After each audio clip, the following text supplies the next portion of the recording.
Oh, namanya kan nila Bu.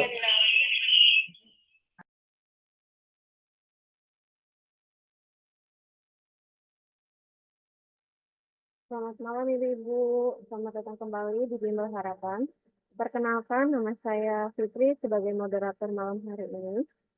Sebelum kita memulai pembelajarannya, mari kita berdoa terlebih dahulu ya Ibu-Ibu.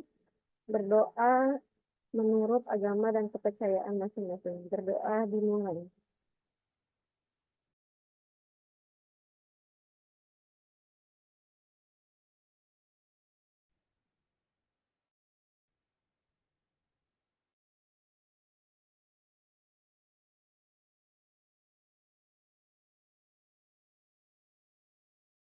Berdoa selesai.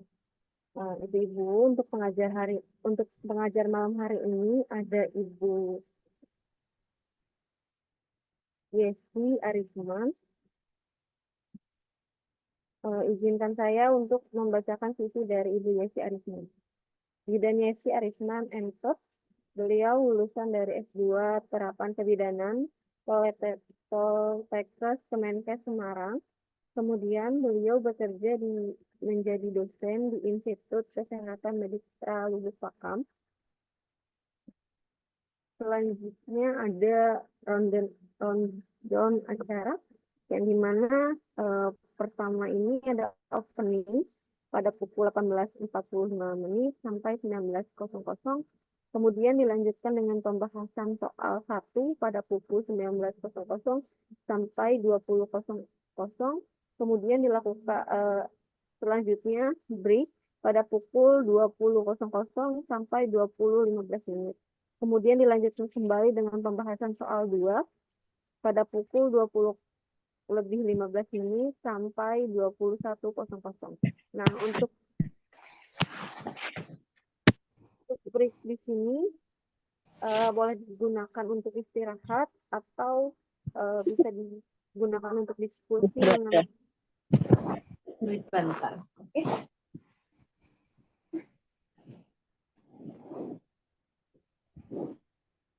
mengenai soal-soal atau apapun yang ingin didiskusikan ya Ibu.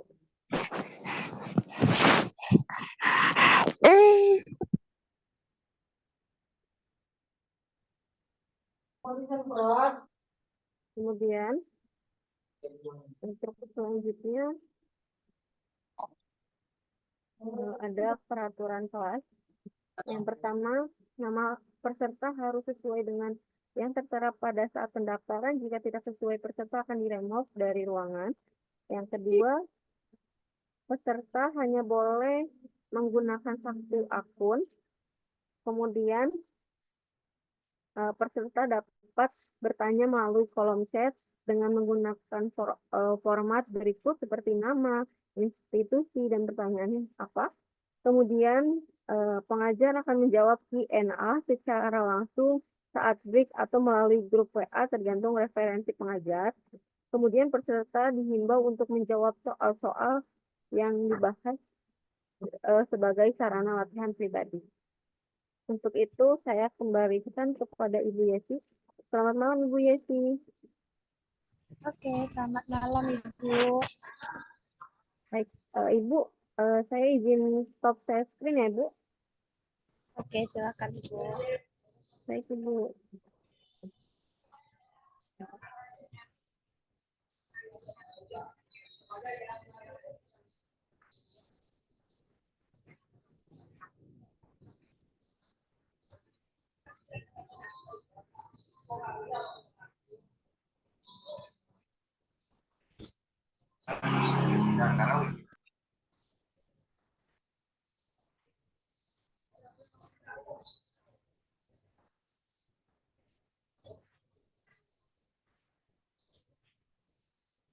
Baiklah, selamat malam Ibu-Ibu semua. Malam Bu. Ya, Assalamualaikum warahmatullahi wabarakatuh. Gimana kabarnya Ibu-Ibu? Baik Bu, sehat Bu. Oke, baiklah pada malam hari Alhamdulillah.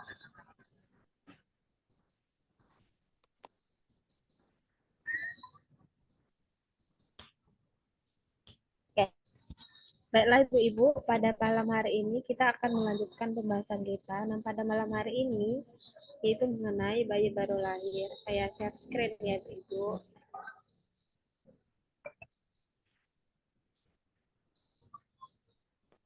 Oh, maaf kok suaranya kecil ya. Sekarang sudah jelas Ibu? Jelas, Bu. Jelas ya? Udah, Oke. Bu. Nah, itu Ibu. Sebelumnya salam kenal Ibu-Ibu semua. Mungkin di antara Ibu-Ibu ada yang belum pernah ketemu dengan saya di kelas pada malam hari ini. Oke.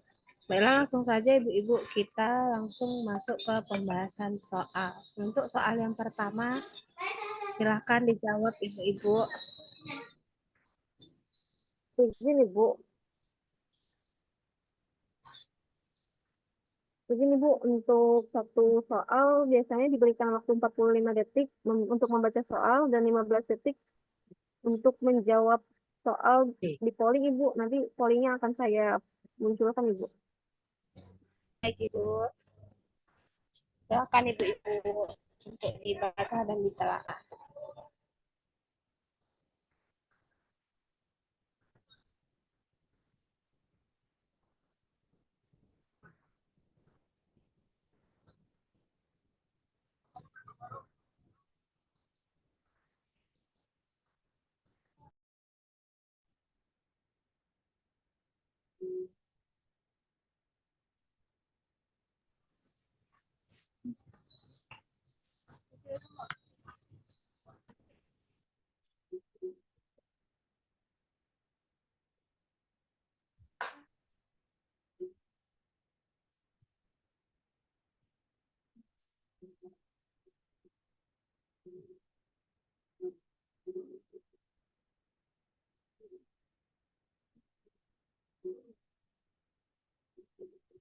Izin, Ibu, untuk jawaban terbanyak yaitu B, kemudian dilanjutkan dengan A, C, dan E, Ibu.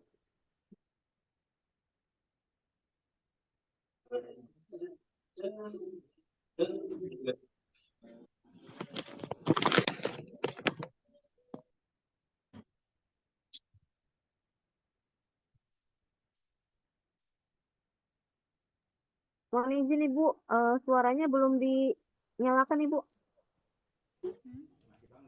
Oke, sudah kedengaran Ibu? Sudah, Bu. Ibu. Sudah, Bu. Oke, baiklah Ibu-Ibu. Nah, jadi untuk soal nomor 1, kita langsung saja ke pertanyaan, apa diagnosis yang paling mungkin pada kasus tersebut? Nah, di sini kata kuncinya di mana kira-kira Ibu-Ibu? Ini ya, tampak isi perut menonjol keluar dari pusar yang dilapisi oleh selaput pelindung. Inilah kata kuncinya. Nah, kira-kira apakah itu? Oke, kita akan bahas ya. Jawabannya adalah omfalokel ya. Nah, omfalokel tuh kondisinya seperti ini ya, Bu. Di mana memang organ-organ yang ada di dalam abdomen itu dia dilapisi sama pelindung. Ini dia hampir sama dengan gastrisis. Cuman bedanya kalau omfalokel ini dia ada pelindungnya atau selaputnya. Sedangkan kalau gastrisis itu dia tidak ada. Mari kita lihat option yang lain. Kalau Hirschsprung itu dia gini dia. Hanya fesesnya yang tidak dapat terdorong. Jadi dia tuh kayak begah seperti ini dia, Bu. Nih, ini biasanya dia nggak BAB setelah 1 sampai 2 hari, baru disertai dengan muntah. Sedangkan data tadi tidak ada menyebutkan yang seperti itu. Nah, kalau yang ini spina bifida ya Bu, ini ada yang tertutup, ada yang terbuka. Kalau dia tertutup namanya meningokel close spina bifida. Kalau yang terbuka namanya myelomeningokel. Itu dia. Oke, sampai di sini. Ada yang mau kita bahas, Ibu-Ibu? Atau kita lanjut dulu? Lanjut. Oke. Berarti jawaban Ibu-Ibu kebanyakan benar ya. B, omfalokal jawabannya. Oke. Tapi kalau yang E, ini encephalokal, ini artinya sefal, kepala ya. Berarti ada masalah nih di kepalanya. Nah, itu dia. Oke, kita masuk ke soal nomor 2. Monggo Ibu-Ibu semua.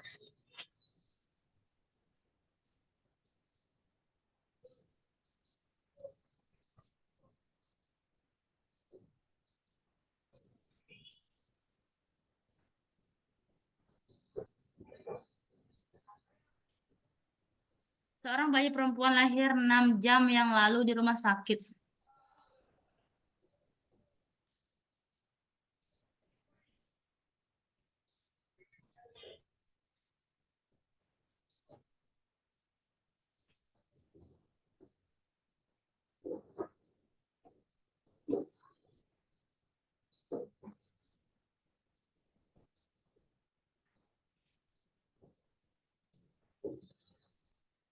Belum keluar pollingnya ya. Oke, gitu ya.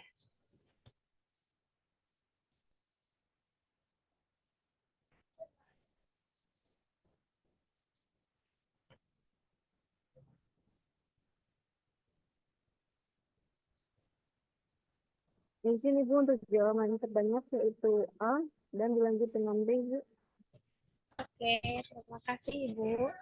Oke, luar biasa ya Ibu-Ibu. Kebanyakan jawabannya A ya. Sebelumnya dari Ibu-Ibu ini kenapa nih dari Ibu-Ibu yang kebanyakan milih A? Apa sih kata kunci dari soal nomor 2 ini? Adakah dari Ibu-Ibu yang mau open mic? Pada bagian kepala teraba lunak, Teraba Bu, melampaui tulang tenggorokan, batas yang jelas dan permukaan kulit tipis dan mengkilat, Bu, kata kuncinya, Bu. Oke, super sekali. Terima kasih Bu Nani. Ya Bu, ya ini dia. Melampaui biasanya itu memang selalu terkecoh antara A sama B, antara kaput apa cepal. Apa sih bedanya ya kan? Nah, kalau dia kaput, dia ini dia bisa melampaui. Kenapa? Karena dia itu hanya berupa cairan. Makanya cairan ini dia bisa melewati sutura. Tetapi kalau cepal dia tidak bisa melewati dari tulang tengkorak. Kenapa? Karena di cepal itu merupakan perdarahan di bawah ya. Nah, jadi otomatis dia ada perdarahan, otomatis dia nggak bisa melewati si sutura. Itu dia. Kalau makrosepali ini berarti kepalanya yang besar. Kalau hidrosepalus kepalanya berisi cairan. Kalau anensepal berarti nggak ada tulang tengkoraknya ya. Itu seperti itu. Jadi jawaban ibu-ibu benar. Ini sudah saya lengkapi dengan pembahasannya juga. Jadi bisa dipelajari kembali. Ini ya Bu. Inilah kalau biasanya kalau dia hidrosepalus ini nanti IQ anaknya lebih rendah karena ini ya tekanan intrakranial. Oke, sampai di sini ada yang mau kita diskusikan, Bu? Lanjut. Oke, kita lanjut ya Ibu-ibu. Monggo Bu, soal nomor 3. Masukkan soal nomor 3.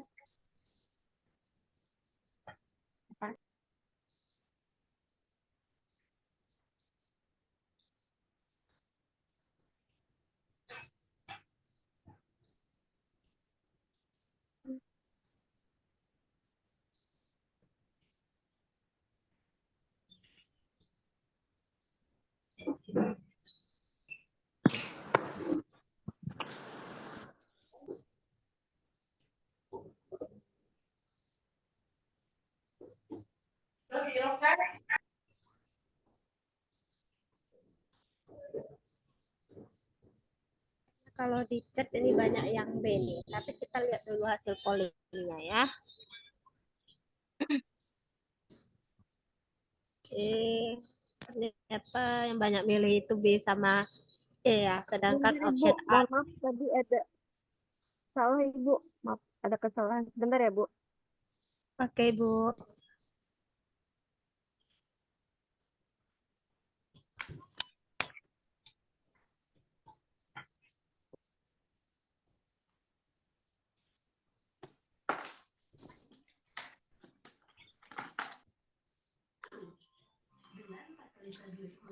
Di sini, Bu, untuk jawaban terbanyak yaitu B dan dilanjut dengan E, Ibu. Oke, terima kasih ya. Dari sini kita dapat menyimpulkan ya Bu, ternyata option A, C, sama D tidak ada yang memilih sama sekali. Dan yang sebagian besar itu adalah B ya, terus fisiologis. Oke, dari Ibu-Ibu ada yang mau sharing kenapa sih Ibu-Ibu milihnya B? Monggo Bu. Itu Bayi umurnya umur 3 hari, 7 hari, Bu. Bu. Iya. Silakan Ibu Nani.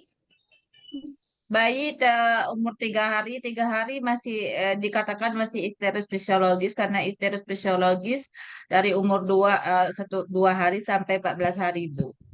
Malas Oke, menyusui dan dijemur sejak pagi, Bu.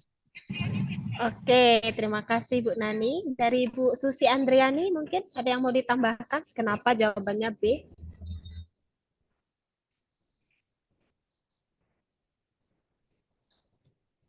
Oh, Bu Sofia, silakan Bu Sofia. Bayi laki-laki berumur karena baru umur 3 hari sudah tuh keluhannya kuning cuma dari kepala sampai leher, Bu. Oke, Itu lagi ikterus ada lagi? fisiologis. Oke, terima kasih Bu Sofia. Dari ibu-ibu yang lain, apa ada yang menambahkan? Bilirubinnya juga 5 gram, Bu, masih di atas normal. Betul, betul sekali. Nah, jadi ini kuncinya. Pertama kita lihat kadar bilirubin. Kalau dia kadar bilirubinnya itu di atas 12,5 gram per desiliter, maka itu bisa berpotensi patologis. Oke, dari hari juga ya. Kalau dia, nih ya, saya tambahkan. Nah, kalau dia patologis, itu biasanya terjadi dalam 24 jam. Atau dia itu menetap sesudah 2 minggu pertama. Nah, tapi kalau dia visio tuh hari kedua, hari ketiga. Nah, itu terus dari itu tadi Bu, derajat Kramer namanya ya. Nah, kalau derajat Kramer itu dia kan menilai kondisi uh, terus itu dari visual. Artinya nggak menilai dari kadar darah ataupun kadar bilirubin. Jadi misalnya kalau dia hanya kepala sampai ke leher, sampai ke perut dan sampai ke pangkal lutut, nah itu masih dia fisiologis. Tapi kalau sudah ke bawah itu biasanya sudah patologis. Itu di bawah 12, di atas 12,5 miligram. Nah, kalau option lain nih, ayo kita jelaskan. Kalau dia hepatitis itu pasti ditandai dengan ini ya Bu. Memang dia kuning juga, tapi biasanya pasti ada riwayat ibunya. Nah, kalau dia obstruksi biliaris, ini ada penyumbatan pada biliarnya, makanya dia menjadi kuning. Kalau Ken terus itu dia nanti kata kuncinya itu ada Ken. Ken itu kejang. Berarti ikterusnya disertai dengan kejang. Kalau jaundice itu hanya kondisi ikterus ya.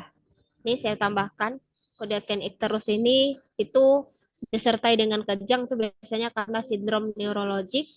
Kalau jaundice itu cuma istilah terus ataupun jaundice. Jadi jaundice ini ada visio, ada yang pato. Tergantung dari yang saya jelaskan sebelumnya tadi.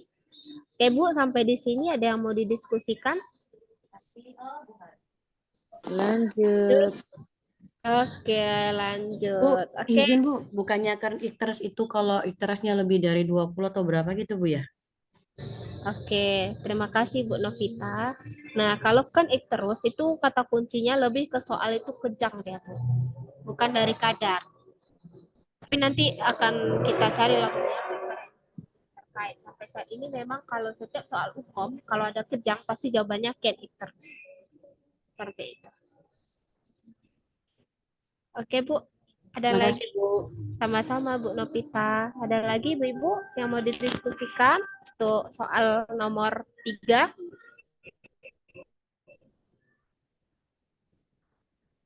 Lanjut. Lanjut Bu. Lanjut, Bu. Oke, kita lanjut ya. Silakan Bu, soal nomor 4.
izin Ibu untuk jawaban terbanyak yaitu D, kemudian dilanjut dengan C, D, A, dan E Ibu.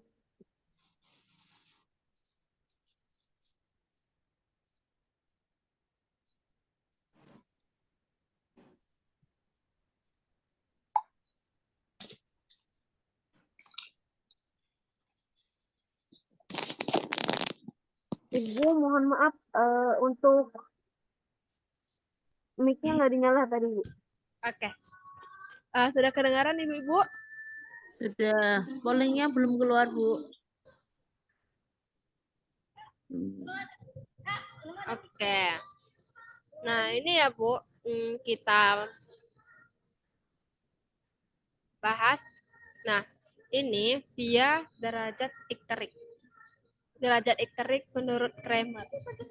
Pareksel. Nah, ini merupakan derajat ikterik menurut Kramer. Ini dari mana kita menilainya? Dari sini ya. Dari kepala, leher, Bu.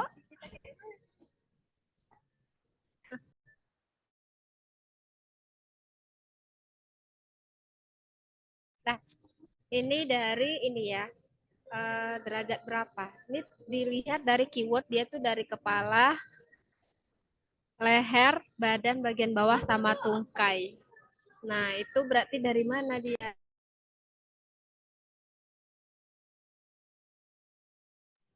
Oke. Nah, ini Bu pembahasannya ya. Nah, ini dia Bu. Jawabannya itu adalah D. Kenapa? Ini dasarnya.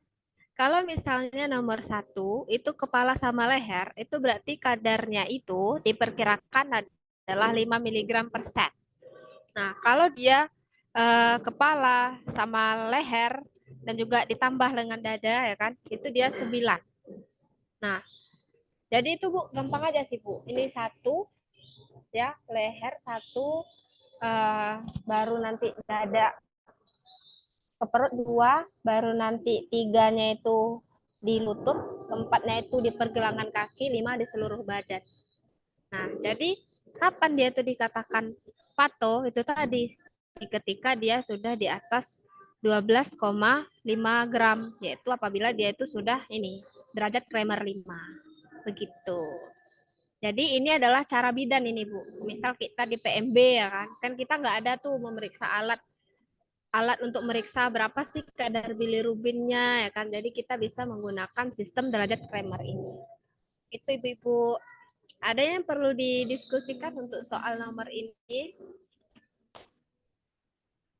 Di sini Ibu, itu jawabannya D, Kramer derajat 4. Tapi yang di pembahasan ini, Kramer derajat 3 itu keterangannya itu sampai ke bagian tubuh bagian bawah dan tungkai Ibu. Oke, kita telaah lagi ya Bu. Terima Bagian kasih. bawah batas lutut.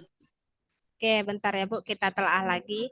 Ini ada kepala, leher, ya kan, badan bagian bawah sama tungkai. Nah, ini Bu, pembatasnya itu, ini 1. 1 itu dia di sini, di leher. 2 itu batasnya di pusat. Kalau 3 itu batasnya di ini Bu, lutut. Kalau 4 dia tuh batasnya itu di ini, di sini. Itu Nah, di kalau dalam dia 5, keterangan, ya itu dalam keterangan soalnya kan gimana Bu? kepala, itu dalam keterangan soalnya itu kan mulai dari kuningnya, mulai dari kepala, leher, bagian Leher, bawah, bagian bawah, sama tungkai. Nah, tungkai. dalam pembahasannya itu di derajat 3 Ibu penjelasan itu bagian badan bagian bawah dan tungkai. Di derajat Oke. 3-nya Bu, bukan di derajat 4-nya. Oke, bentar ya Bu. Nah, tungkai di itu sini, 4, Bu. tungkai itu bawah 4 itu Bu. 4. Tungkai itu sama dengan kaki. Kaki Bu, nih. Jadi Kebalik, gampang Bu, aja itu Bu. nomor 4 dengan nomor 3 itu keterangan Nah, di bawah bentar ya Bu. dengkul. Satu itu Ada dia di 4 leher. sekedip itu antara 2 lutut lu Iya, nggak kelihatan. Ya, kayaknya kebalik Ibu ya. Yang derajat 3 sama derajat 4-nya. dengkul dulu baru tungkai ya Bu ya. Gini Bu, gini aja Bu ingatnya. Kalau dia derajat 1, dia tuh di leher. Kalau dia derajat 2, dia itu di pusat. Kita potong-potong badan kita. Kalau dia derajat 3, berarti dia itu sudah ke lutut. Lutut batasnya. Kalau dia derajat 4, itu dia udah di bawah lutut. Di bawah lutut sampai sini. Pergelangan kaki. Kalau dia 5, berarti dia sudah ke telapak nih juga. Tapi kalau 4 telapak belum. Begitu dia, Bu. Gampang kok, Bu, ngingatnya. 1, 2 di pusar, 3 di dengkul, 4-nya di dekat di atas pergelangan kaki, 5-nya disertai dengan telapak kaki dan juga telapak tangan. Begitu. Bisa dipahami Ibu-ibu? Paham Bu. Bisa. Lanjut. Jadi itu nanti ibu-ibu nggak perlu menghafal. Yang penting nanti habis tidur pun bisa ibu langsung kebangun ya kan. Saya tanya derajat Kramer berapa. Kalau dia di perut berarti derajat berapa Bu? Misal dia batasnya perut berarti derajat 3. 2 Bu. 2. Dua. Kan ini batasnya. Ini kan perut nih batasnya. Ini 2. 1 berarti ini dia. 3 berarti batasnya sampai sini nih, di atas lutut. 4 batasnya itu di atas pergelangan kaki. 5 itu udah termasuk dia ke punggung tangan, telapak tangan sama telapak kaki gitu. Oke Bu, ada yang mau didiskusikan, ibu-ibu? Cukup Ibu. Oke, terima kasih Bu. Kita lanjut ya Bu. Oke, monggo Bu, nomor 5.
Izin Ibu untuk jawaban terbanyak yaitu C, dilanjutkan dengan D, kemudian E, dan A Ibu.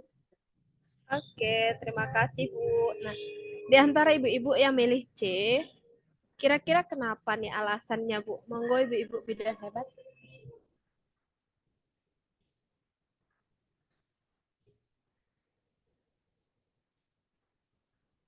Ada ibu-ibu yang mau buka open mic Ada yang milih C?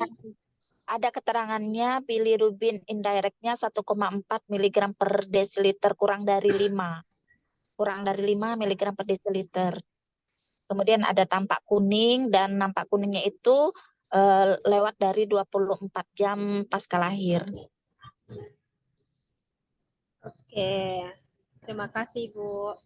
Oke, ini memang dia umur 4 hari. Kalau dari yang tadi Bu, fisio atau pato ini sebenarnya? Fisio. Kenapa fisio Bunda? Video. Karena terjadi saat ini 2 hari yang lalu, berarti umur 2 hari dia mulai kuningnya, bukan 24 jam pertama kehidupan. Oke, super sekali ya Bu. Nah, lalu ini kira-kira penyebabnya karena apa nih? Karena ini ya, malas menyusu. Malas menyusui, Bu. Iya, dan ini pun kalau dari derajat Kramer, dia ini kan hanya kepala, leher, baru badan bagian atas, ya kan? Derajat Berarti 2, ini Bu. kan masih, iya berapa Bu derajat? Derajat 2, Bu. Iya, derajat 2 ya. Nah, Kalau dia ini memang lebih ke ini Brismil jaundice. Kenapa? Karena dia kuningnya disebabkan karena kekurangan ASI. Nah, kalau Ken ini tadi karena dia ada kejang, kan? Kejang. Itu Bu, itu yang perlu diingat. Pokoknya kalau kejang dia Ken ikterus. Kalau dia hiperbilirubinia, ini hanya kadar apa ya? Kondisi yang menyatakan bahwa kadar bilirubin kita tuh tinggi, maka disebutlah dengan dia hiperbilirubinia. Nah, kalau dia atresia biliar ini ya karena biliarnya ini apa ya, nggak ada atresia, sama kayak atresia ani berarti anusnya nggak ada. Empedu, atresia biliar, atresia empedu, Iya Bu, saluran empedu. empedunya nggak ada, betul Bu. Ya, oke. Nah, kalau dia kolestasis ini tadi ya Bu nih, ketika aliran empedunya itu melambat atau terhambat. Oke. Sampai di sini ada yang mau didiskusikan Bunda-bunda? Nomor 5. Cukup, Ibu. Cukup. Oke, terima kasih Bu. Kita lanjut ke soal nomor 6. Silakan Ibu.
Begini Bu, untuk jawaban terbanyak yaitu B, kemudian dilanjut dengan D, kemudian A, kemudian C Ibu. Terima kasih Ibu. Oke. Dari Ibu yang jawab B dulu nih. Ada yang ingin berkomentar kenapa milihnya B? Karena Iya, baru Bu, dilakukan si karena waktu 2 kali itu ventilasi percobaan itu hasil dada tidak mengembang. Jadi yang kita lakukan kan 3, apakah ada perlekatan sungkup itu benar apa enggak, apakah posisi, apakah ada lendir dan sebagainya. Jadi karena ini adanya periksa perlekatan sungkup ya, kami menjawab D. Kasih Bu. Oke. Terima kasih Bu Nini. Yang jawab C, nah kenapa nih milih C?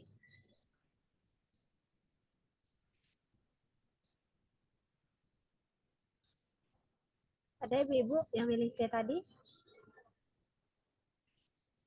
Ya. Jadi Bu, dalam jawab soal kita mau langsung ke pertanyaan. Nah, pertanyaannya ini apa tindakan yang paling tepat pada kasus tersebut, ya kan? Nah, di sini keywordnya ini dia memang. Telah dilakukan ventilasi percobaan, namun hasil dada tidak mengembang.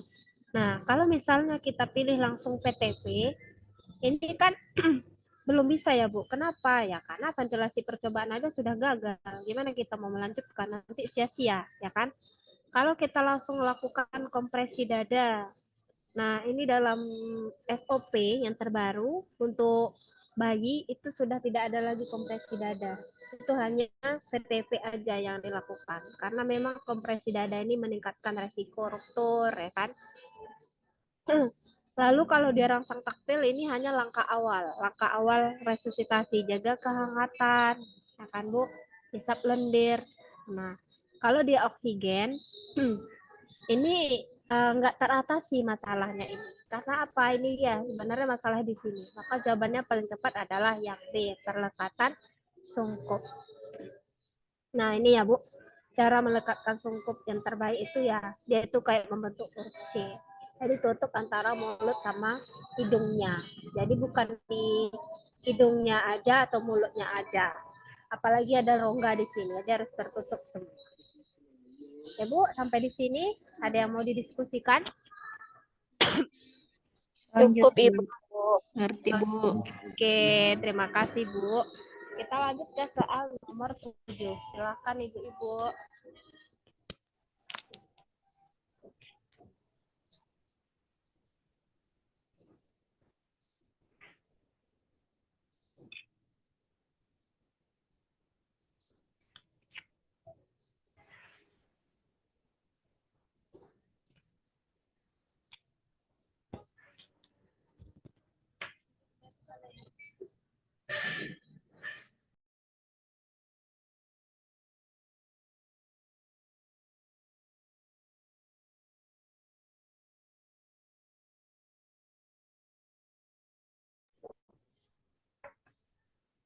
Oke, silakan Ibu-ibu.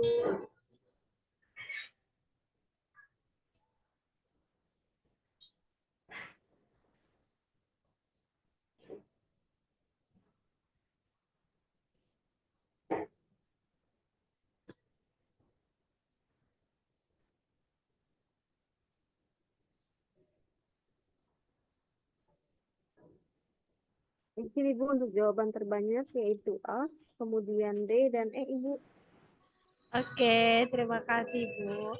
Oke, perwakilan dari ibu-ibu yang jawab soal ini A. Kenapa? Boleh buka mikrofonnya dong, Bunda. Karena terdapat bercak putih yang tidak dapat dibersihkan pada lidah. Oke, ya ini kata kuncinya Bu ya. Kalau ada bercak putih yang tak dapat dibersihkan pada lidah, bagi langit bagian dan pipi bagian dalam, ini udah jelas pasti jawabannya adalah oral thrush. Biasanya disebabkan karena apa nih Bu? Jamur, Bu. Ya, Jamur, Bu. jamur ya, Ya. fungi. Ini biasanya pada bayi yang terutama kita kasih susu formula ya kan Bu. Apabila misalnya dotnya itu nggak bersih, nah itu biasa oral thrush. Atau setelah menyusui bayinya itu nggak pernah dibersihin bagian rongga mulutnya, itu biasanya akan menimbulkan oral thrush. Apa dampaknya ya? Di saat kita terjadi oral thrush, maka bayi tersebut akan sulit untuk menyusu karena apa? Dia akan terasa lebih pahit ya kan. Nah, itu dia. Banyak faktor. Oke, ini ya kondisi oral thrush ini. Nih, tapi kalau ini fotonya foto orang dah dewasa apa ya anak ya. Nah, kalau stomatitis ini kondisinya seperti ini, Bu. Kayak sariawan lah kita bilang orang awam ya. Nah, kalau diaglosisitis itu lidahnya yang infeksi. Tapi kalau yang namanya infeksi itu pasti disertai dengan kenaikan suhu, ya kan? Nah, kalau dia tangkai, ini dia bagian lidahnya ini ada seperti tali.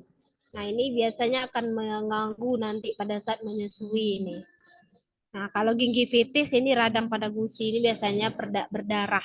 Biasanya pada dewasa kan. Kalau pada bayi itu nggak akan terjadi karena belum ada gigi. Oke, sampai di sini ada yang mau didiskusikan Ibu-ibu? Cukup Ibu. Oke, terima kasih. Kita lanjut soal nomor 8. Monggo Ibu-ibu.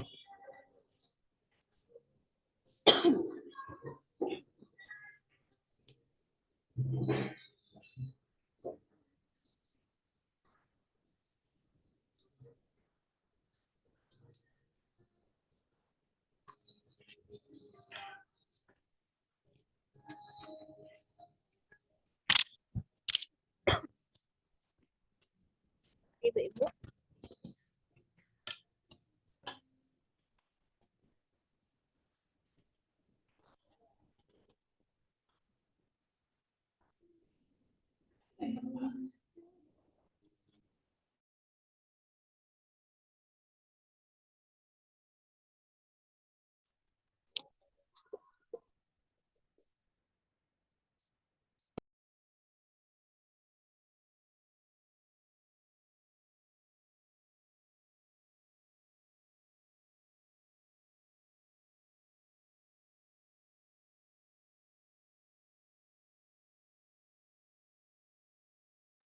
Izin Ibu untuk jawaban terbanyak yaitu A, kemudian dilanjutkan dengan E, kemudian B, D, dan C Ibu. Oke, terima kasih Ibu. Oke, saya mau bertanya dulu lah dari jawaban yang paling sedikit yang C. Kenapa milihnya C nih Bunda? Siapa tadi yang milih C? Hanya satu orang nih. Ya, atau yang milih tadi B? Kenapa milihnya B? Berbuat baik, Bu. Berbuat baik. Oke, terima kasih Bu Puji. Yang milih C Baik tadi ada datanya, Bu. gimana Bu? Legalitas, Bu. Gimana Bu Nopita? Pemilihan, kalau saya milihnya justice, Bu, untuk pemilihan legalitasnya karena meminta persetujuan, Bu. Oke, terima kasih Bu. Oke, jadi ini sebenarnya keywordnya adalah bidan ini memutuskan untuk melakukan tindakan resusitasi dan meminta persetujuan dari keluarga. Nah, sekarang saya mau nanya nih sama ibu-ibu. Kalau kita minta persetujuan, berarti kita menerapkan prinsip apa lah itu? Autonomi, Bu. Autonomi, Bu. Betul sekali, autonomi. Karena artinya kita menghargai ya kan, Bu? Menghargai hak seseorang. Nah, kenapa kita minta persetujuan dari keluarga? Ya, karena ini seorang bayi. Bayi belum memiliki hak otonomi. Siapa yang bisa memiliki hak otonomi? Yaitu orang dewasa minimal berusia 18 tahun. Baru siapa lagi? Apabila dia sehat secara fisik dan juga psikologis. Nah, tapi walaupun dia sehat secara fisik dan psikologis, tapi dia dalam kondisi rentan, maka hak otonominya itu tidak bisa.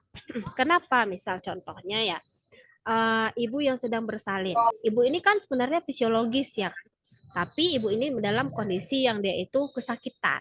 Walaupun kesakitan ini sebenarnya masih fisiologis. Nah, lalu kenapa Bu akhirnya ini ya? Karena namanya orang sedang kesakitan otomatis dia tidak bisa berpikir jernih. Pasar ibu-ibu yang bersalin kan dia ini ya Bu ya. Pasrah mau diapain aja yang penting dia selamat, bayinya selamat. Nah, itu dia. Kalau veracity itu kejelasan. Kalau dia confidentiality itu artinya kerahasiaan. Kalau beneficent itu artinya dia mengutamakan manfaat daripada resiko. Itu eh, biasanya pada orang dengan rawat, misalnya rawat yang dia itu di IGD ya kan, artinya kita akan melakukan tindakan yang terbaik. Kalau dia justice itu artinya adil ya kan. Nah, di sini yang lebih tepat adalah otonomi karena kita menghargai hak seseorang individu. Nah, benarnya banyak ya Bu prinsip etik itu. Sorry Bu, saya salah salah option ya Bu ya. Ini jawabannya adalah otonomi karena dia meminta persetujuan. Nah, nanti saya perbaiki Bu optionnya. Nah, kalau otonomi itu menghargai hak seseorang individu, kalau dia justice ini dia keadilan, kalau non malefisien ini biasanya berdekatan dia dengan beneficent. Cuman bedanya di mana kondisinya. Kalau dia dalam kondisi gawat darurat kayak di IGD, maka kita akan menerapkan prinsip beneficent. Tapi di saat kondisi itu tidak gawat darurat, misalnya hanya rawat jalan ya kan. Nah, maka dia itu akan normal efisien. Nih ya, kalau kerahasiaan nih confidentiality. Ini kalau misalnya tadi di soal didapatkan bahwa pihak polisi ingin meminta keterangan misalnya sama kita. Nah, baru kita kasih misalnya. Itu berarti kita menghargai prinsip confidentiality. Kalau di akuntabilitas artinya ya valid lah gitu, akuntabel bisa dipercaya. Oke, sampai di sini ada yang mau didiskusikan, Bu? Ada? Cukup, Ibu. Oke, terima kasih. Nanti saya perbaiki ya, Bu. Salah salah kunci saya bikin.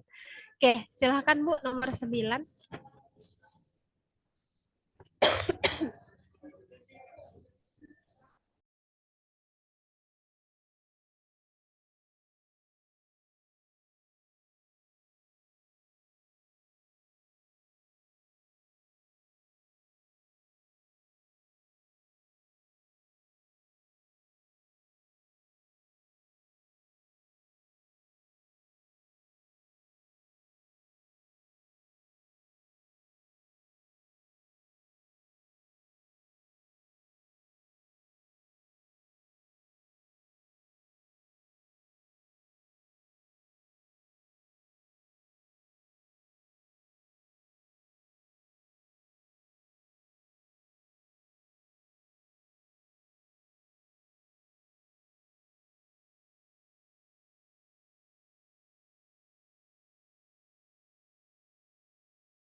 Izin Ibu untuk jawaban terbanyak yaitu B, kemudian C, kemudian A, dan E Ibu.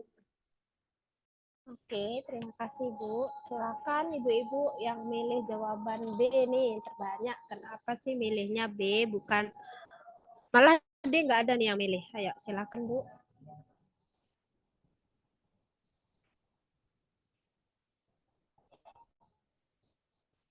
Ke arah tetanus neonatorum, Bu. Oke.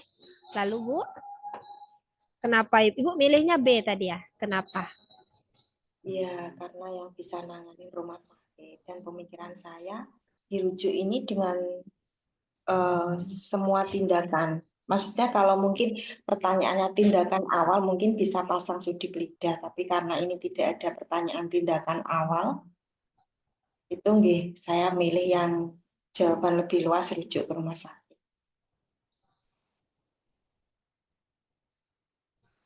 Lagian kan kejangnya 1 jam yang Oke. lalu. Jadi saat itu tidak kejang, jadi ya nggak pasang sudip lidah. Oke, terima kasih Bu Nini.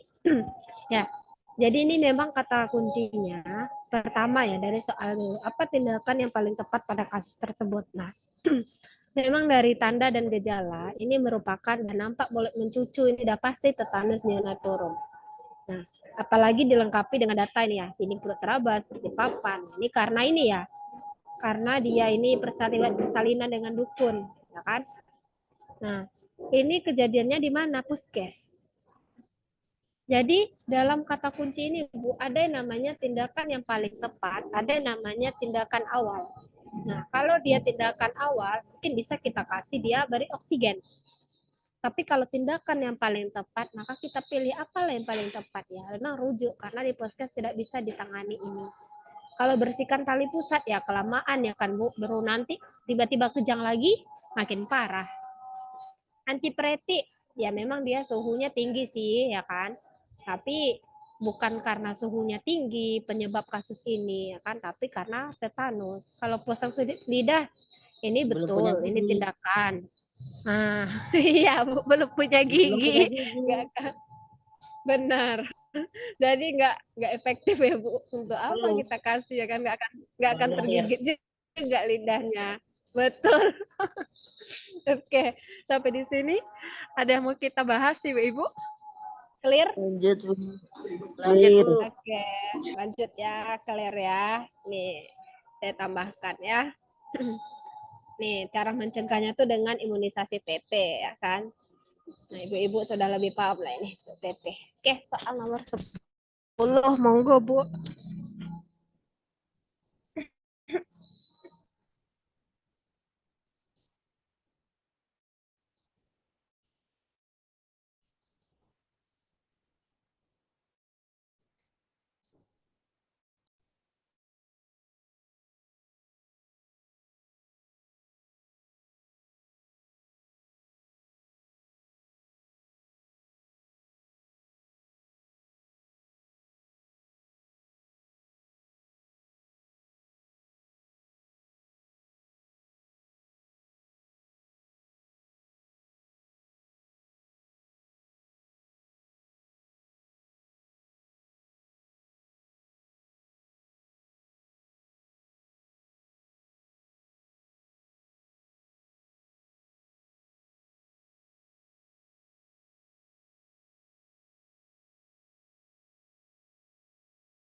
Izin Ibu untuk jawaban terbanyak yaitu B, kemudian D, dan C, dan A Ibu.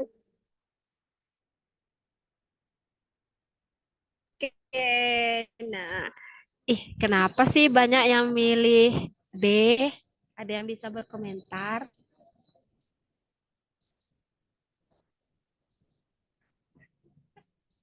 Ada Bu yang mau berkomentar kenapa milihnya B? Atau saya mau yang milih ya E deh. Ini ada 3 orang. Di antara 3 orang, siapa nih yang bisa open mic?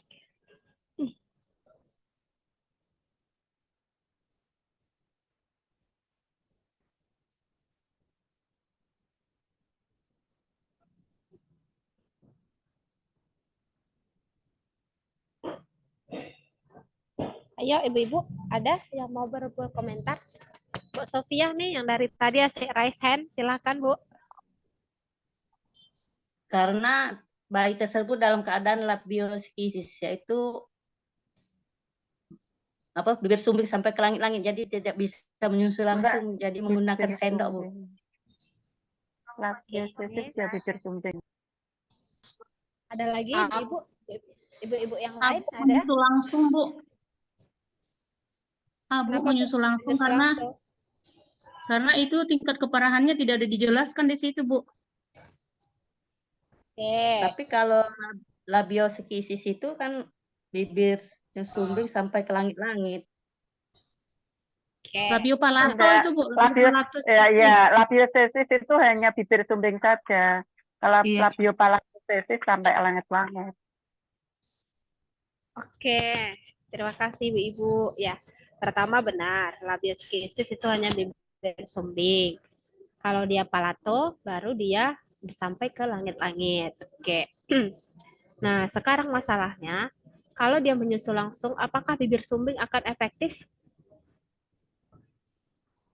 Tidak, Bu. Tidak, Karena Bu. perlekatan ke Iya. payudara enggak bisa. Oke, artinya tidak akan efektif ya Bu, karena dia nggak bisa untuk menyusu secara efektif, nggak bisa ngisap ya kan. Kalau sendok, oke boleh. Tapi kalau Ibu pilih yang paling tepat, ini sebenarnya kalau NGT belum ya Bu ya. Ini NGT ini masih kondisi yang udah lebih parah derajat beratnya ini. Kalau pipet ya udah jelas untuk nyusul langsung aja susah, apalagi gunakan pipet ya kan. Nah, benarnya ini lebih tepat jawabannya adalah cup feeder. Nah, apa sih cup feeder itu? Ya, nah ini dia. Cup feeder itu dia seperti ini Bu, seperti gelas yang ada kayak corongnya ataupun kayak cekungannya. Kalau kita ngisi bensin ya kan, kalau bukan di Pertamina pinggir jalan kan pakai itu ya. Nah, itulah. Ataupun kita untuk teko seperti teko, jadi ada cekungannya, itu akan memudahkan. Sebenarnya yang lebih nggak tumpah itu dia ini Haberman feeder, tapi tadi optionnya nggak ada, makanya kita pilih cup feeder. Nah, ini dia ya. Nih kondisi dari labioskisisnya. Nah, tadi menggunakan sendok itu bisa, cuman itu tadi risiko tumpahnya juga besar. Kan sayang ya Bu, susunya terbuang. Makanya karena ada pilihannya di situ cup feeder, maka jawabannya lebih tepat adalah cup feeder. Operasi boleh kita lakukan, tapi di saat dia tadi berusia 3 bulan. Oke. Sampai di sini ada yang mau didiskusikan, Bu? Clear? Clear. Oke, kita lanjut. Nomor 11, Bu, silakan.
Begini Bu, untuk jawaban terbanyak yaitu E, kemudian B, dan dilanjut A dan D, Ibu.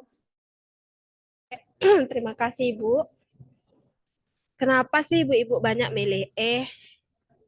Apa sih dasarnya? Suhunya 36, Bu. Oke. Suhu normal berapa, Bunda? 365 sampai 375, Bu. Oke, itu adalah jawaban yang paling pas dan tepat ya. Ya, ini adalah kata kuncinya. karena dia ada masalah di sini suhunya ya kan. Sedangkan yang lain-lain ini nggak ada masalah ini. Nah, makanya tindakan yang paling tepat ya kita jaga kehangatan dulu. Baru yang lain-lain kita kerjakan. Yang lain-lain ini ya gimana kita mengerjakan kalau misalnya ini ada masalah ya kan, Bu? Oke, dia mau didiskusikan Ibu-ibu. Tuh ini soal nomor 11. Sebenarnya ini ya setelah kontak skin to skin dan IMD banyak yang bisa dilakukan. Timbang, ini sesuai dengan langkah HPN Ibu ya. Dari salep mata, suntik fitka, baru suhu tubuh, baru tanda pengenal. Tapi di sini tadi ada masalah yaitu karena suhunya itu mengarah ke hipotermi. Oke ya Bu, selesai. Nah, clear? Lanjut. Oke, silakan Bu nomor 12.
Izin Ibu untuk jawaban terbanyak yaitu D, Ibu.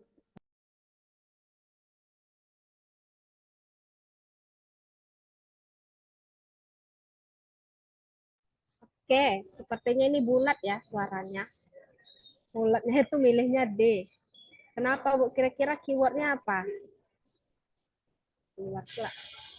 Mencari, Bu. Iya, betul sekali mencari ya.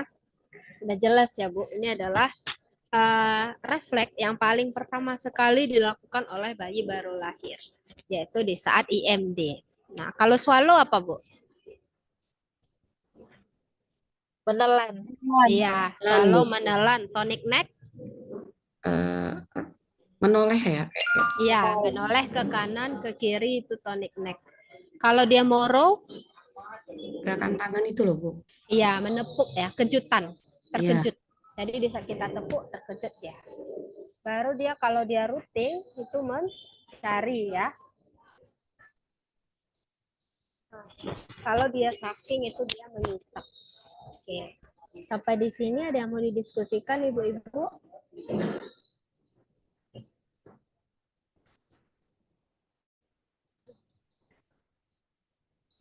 Lanjut, Bu.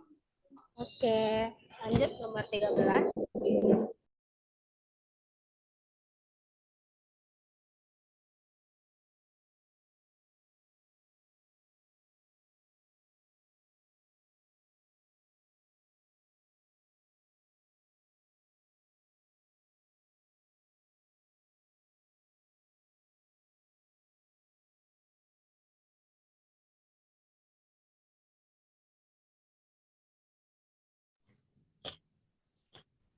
Bunda.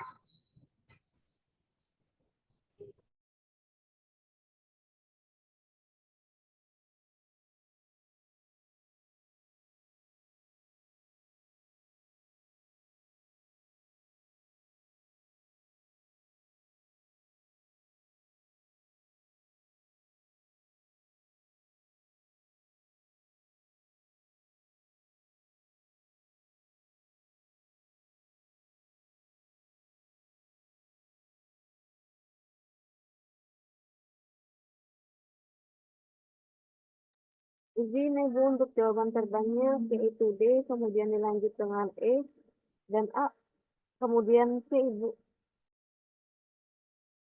Oke, terima kasih, Bu. Oke, yang jawab tadi siapa? Oke, ada ibu-ibu yang bisa memberikan Saya, Bu. komentar. Silakan Bu Sofia. Ditemukan bejana lunak berbatas tegas itu melalui sutura, melampaui sutura, Bu.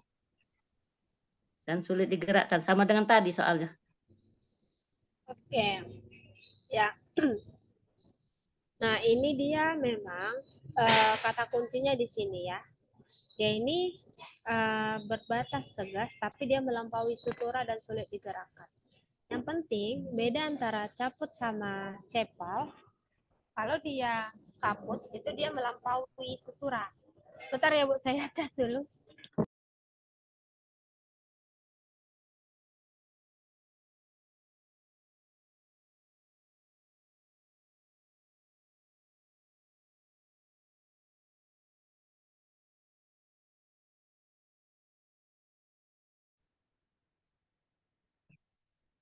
Jadi itu Bu, kalau dia misalnya tidak melampaui, sudah jelas dia cepal hemat.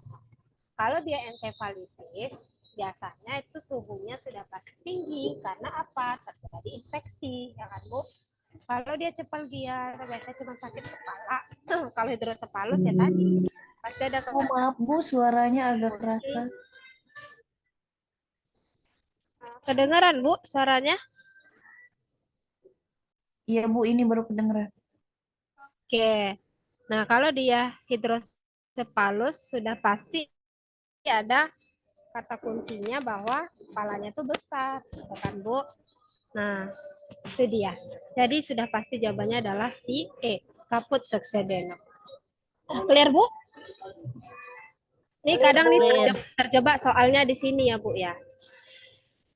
Karena ini ada berbatas tegas gitu tadi kan. Nanti berbatas tegas sudah bikin cepal. Tapi ingat ini ada keterangan lagi nih, melampaui sutura. Jadi keywordnya di sini. Oke ya. Oke. Nomor 14 silahkan Bu Ibu.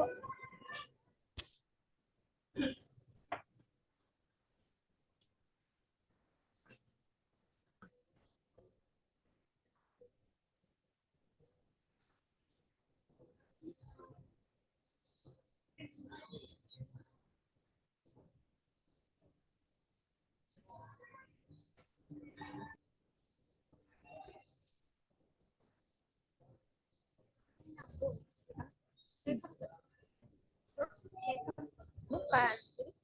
Parkok majelis.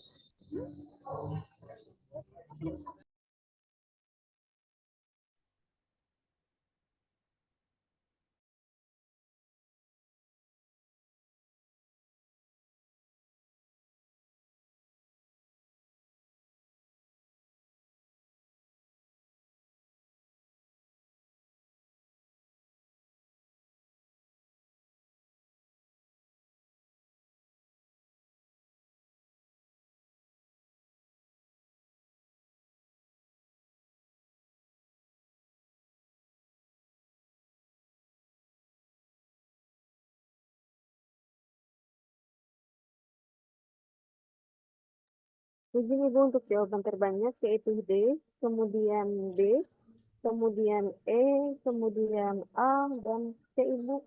Oke. Ini sepertinya bervariasi ya Ibu-Ibu. Tapi yang paling banyak ini pilih D. Yang milih D kenapa nih Bu? Pilihnya D. Keluar. Ayo Bu, silahkan.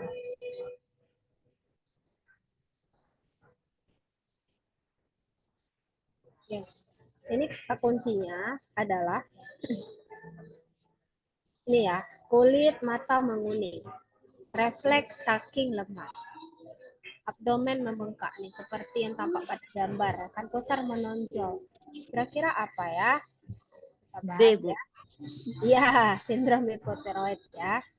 Kenapa? Karena memang dia kekurangan masalah pada tiroidnya, sindrom Tiroid. rendah, tiroidnya ya rendah. Kalau di omphalocele yang seperti tadi ya kan, di saat ada kata kunci organ dalam pada bagian abdomen itu di luar dari abdomen dan ada dibungkus oleh selaput, itu omphalocele. Kalau Down syndrome itu pasti ada kata kuncinya seperti 1000 wajah, ya kan? Kalau dia dismaturitas ya nggak matur ya, Artinya bisa prematur atau dia post karena dia nggak sesuai nih dismatur ini. Sedangkan ini adalah matur ya kan 37 minggu karena kan matur itu 37 sampai 42 minggu. Kalau dia hernia diafragmaticus pasti nanti itu ada kata kunci lain ya. Di saat ini ada lubang pada diafragma. Ini dia. Dan itu gejalanya pasti ada seperti kebiruan, denyut jantung cepat, laju pernapasan cepat. Nah, gitu dia. Oke, Bu, sampai di sini ada yang mau dibahas lagi? Pas? Pas, Bu. Pas, Ibu. Oke, kita lanjut soal nomor 15. Silakan, Bu.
Begini Bu, untuk jawaban terbanyak yaitu B, kemudian A, dan C, Bu. Oke, terima kasih, Bu. Ibu-ibu kebanyakan milih B nih, 90%. Tapi ada yang milih A. Yang milih A lah, saya mau tahu kenapa Ibu milih A nih. Oke, siapa tadi yang milih A?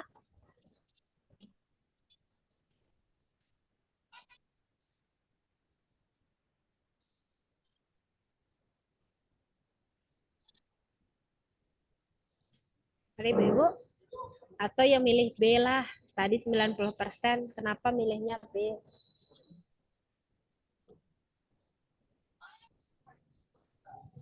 Keluhan kulit sekitar kemerahan pada genitalinya dan kemaluan.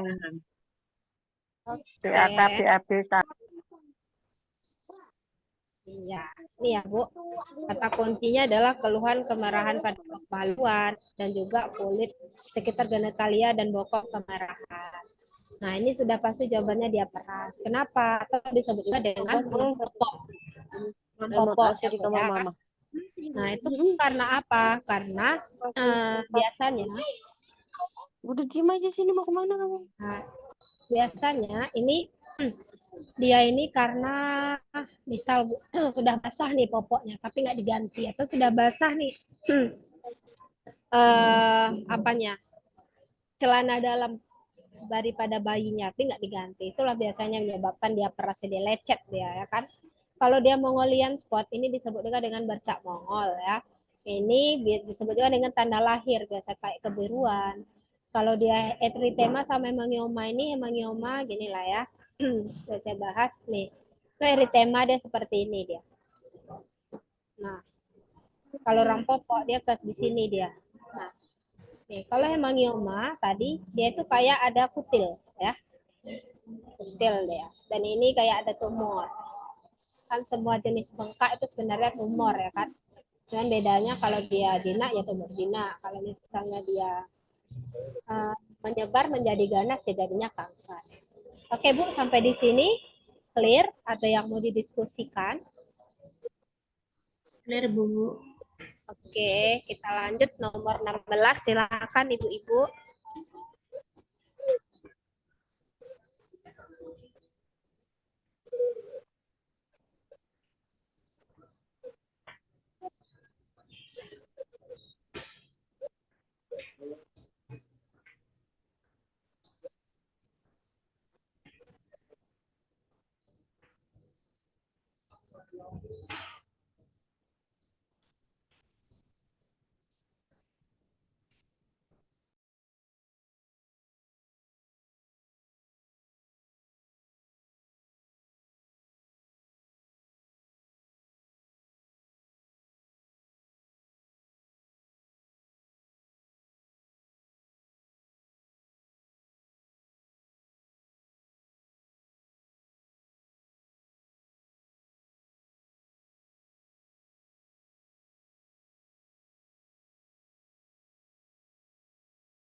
Izin Ibu untuk jawaban terbanyak yaitu E, kemudian D dan C, kemudian A Ibu. Oke, kebanyakan milihnya E ya.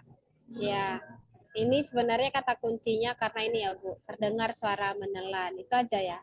Kalau dia moro tadi ada keywordnya terkejut. Kalau dia grabs itu menggenggam, ya kan? Biasanya kita taruh tangan kita di telapak tangan itu dia akan mengacup gitu, menggenggam ya. Kalau rooting itu mencari puting, kalau sucking itu memisat. Oke. Ada lagi yang namanya refleks Babinski. Kalau Babinski itu seperti mengembang. Bisa kita pegang nanti dia tuh kayak gini, mengembang. Terbalik dengan grab. Oke. Yang mau dibahas Bu, bagi ibu-ibu tadi yang masih kurang tepat jawabannya. Lanjut, Bu. Oke, kita lanjut ya. Nah, nomor 17 silahkan Ibu.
Izin Ibu untuk jawaban terbanyak yaitu D, kemudian D, kemudian E dan A, kemudian C Ibu. Jawabannya beragam Ibu. Oke, jawabannya beragam sekali, tapi paling banyak nih D. Kenapa sih ibu-ibu milihnya D? Ada yang mau berkomentar Bu? Silahkan open microphone-nya. Silahkan Bu Eli. Kehilangan panasnya itu karena timbangannya basah. Jadi ada penguapan evaporasi. Oke, super sekali ya Bu Elis.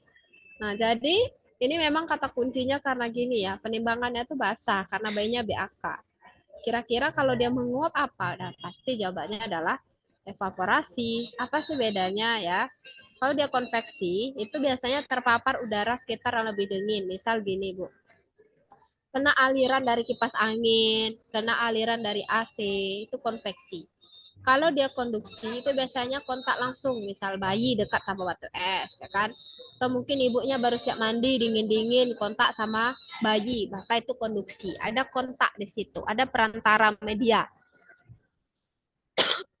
Kalau dia radiasi, itu biasanya kehilangannya itu karena suhu tubuhnya lebih rendah dari suhu tubuh bayi. Jadi maksudnya gini, di saat suhu tubuh bayi ini kan, didekatkanlah dia sama yang lebih dingin. Nah, itu dia radiasi. Maksudnya terpapar langsung kayak kena radiasi sinar matahari secara langsung gitu. Kalau dia evaporasi itu menguap dia. Kalau kondensasi dia itu mengembun. Tapi kondensasi ini nggak ada dalam mekanisme kehilangan panas, jarang ya ditemukan. Biasanya kalau nggak karena konveksi, kalau nggak ya karena evaporasi. Clear Bu, ada yang mau diskusikan? Pas, Bu. Pas ya, kita lanjut nomor 18, silahkan Ibu-Ibu.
Di sini Bu untuk jawaban terbanyak yaitu D, kemudian dilanjut dengan A, B, C, dan E Bu. Beragam Ibu jawabannya. Terima kasih Bu. Semuanya ya. Tapi ini hanya 3-4 orang yang memilih lain selain D. Apakah ada yang mau open microphone? Silahkan Ibunda-bunda hebat.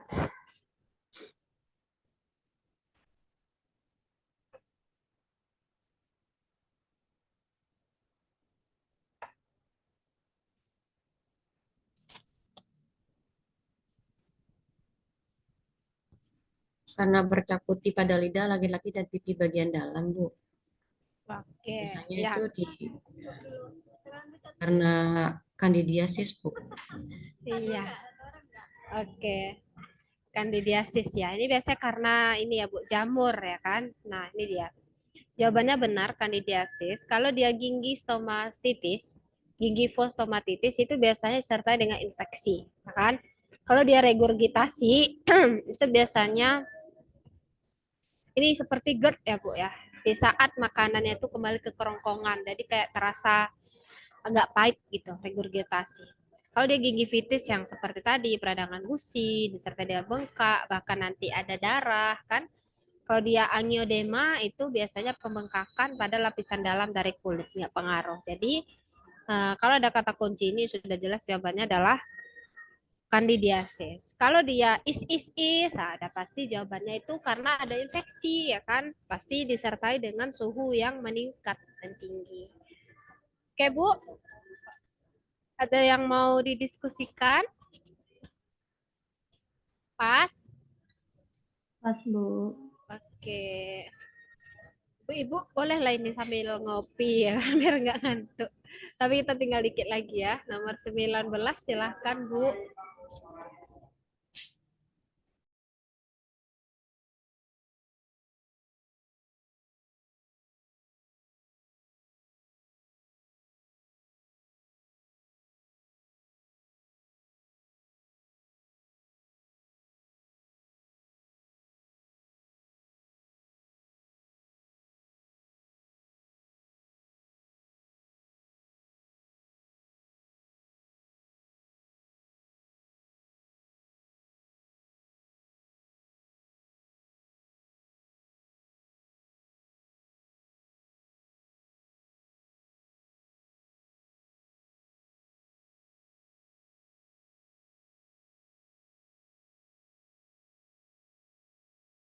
Di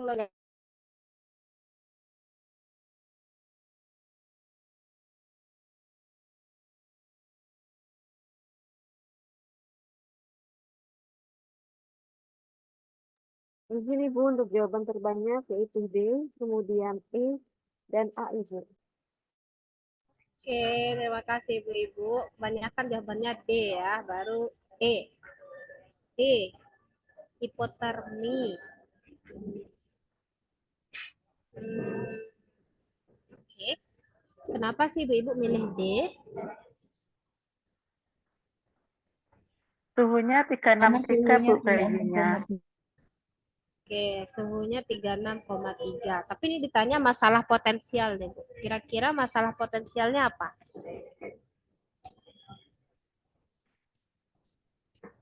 Ini lahir 6 jam yang lalu, riwayat asfiksia ringan, suhu 36,3.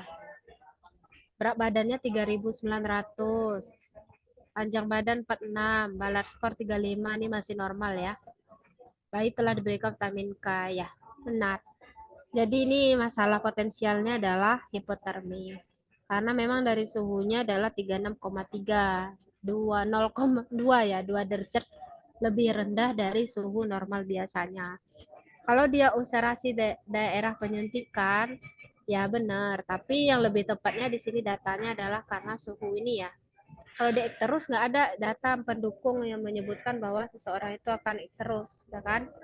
Kalau di SNU ini apa Bu? Gangguan ya, gangguan pernapasan. Sesak napas. Gangguan napas. Oke. Nah, tapi Bu, kalau di option saya pilihnya E nih, jadi sepenuh. Coba kita pelajari lagi ya. Ini dia kondisinya riwayat aspeksia nih, Bu. Riwayat aspeksia sama suhu 36,3. Ah, tunggu kita paji lagi ya. Kalau dari skor Apgar ini berapa nih Apgarnya ini? Apgar skornya nggak nampak ya. Hanya balat skor di sini ya. Memang kalau penilaian sekintas itu ada Apgar skor namanya, tapi di sini data nggak ada menunjukkan bahwa warna kulit, detak jantung, aktivitasnya nggak ada, sehingga kita tidak bisa menyimpulkan Apgar. Nah, tapi kalau dari sini 35 derajat itu dia skor 35 berarti itu masih ini, Bu. Udah terem dia 38 minggu. Nah, tapi kenapa tadi kuncinya itu adalah di sepenuh? Itu karena ada ini riwayat aspeksia ringan ditambah dengan suhu yang rendah. Makanya masalah potensial ini kan masalah yang mungkin terjadi ya, Bu. Tapi kalau dia hipotermi itu kondisi saat ini, beda dia. Sama dengan kayak dia hipoglikemi ya kan. Hipoglikemi adalah kondisi kadar gula yang lebih rendah. Tapi masalah potensialnya apa? Ya, masalah yang ditimbulkan di saat seseorang terjadi hipoglikemi gitu maksudnya, Bu. Ada yang mau didiskusikan, Bunda? Bisa ya bedakan antara masalah potensial dengan kondisi. Kalau kondisi ya itu tadi, ya udah jelas kondisinya hipotermi. Tapi masalah potensialnya apa ya? Gangguan pernapasan karena apa? Ada riwayat aspeksia di sini. Sama suhu lagi. Kan kalau suhu kita nggak stabil kan juga berpengaruh ya, Bu, terhadap napas. Begitu bukan, Bunda? Ayo, Bu, kita sharing ya 19.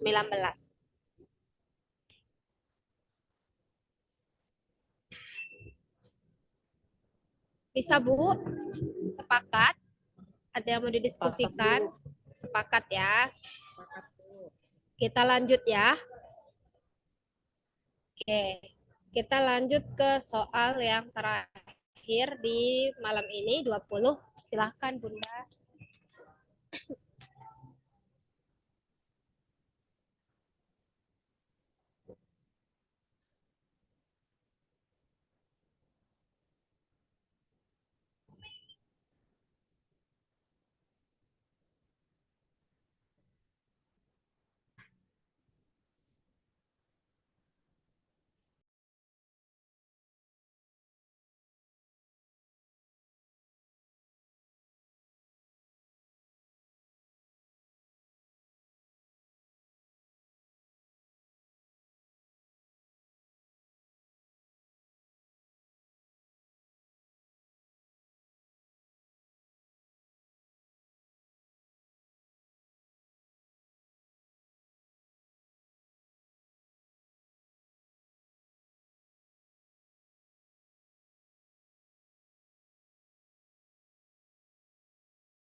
Di sini Bu untuk jawaban terbanyak yaitu C. Kemudian dilanjutkan dengan B dan D. Kemudian A, Ibu. Oke, terima kasih, Bu. Oke. Yang milih C, kenapa nih, Bu? Milihnya C. Isprong.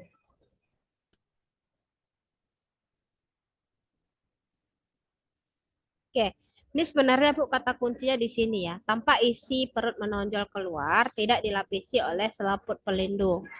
Nah, ini sebenarnya kalau ada pilihannya itu adalah omfalokel, pasti ibu-ibu pasti milih itu.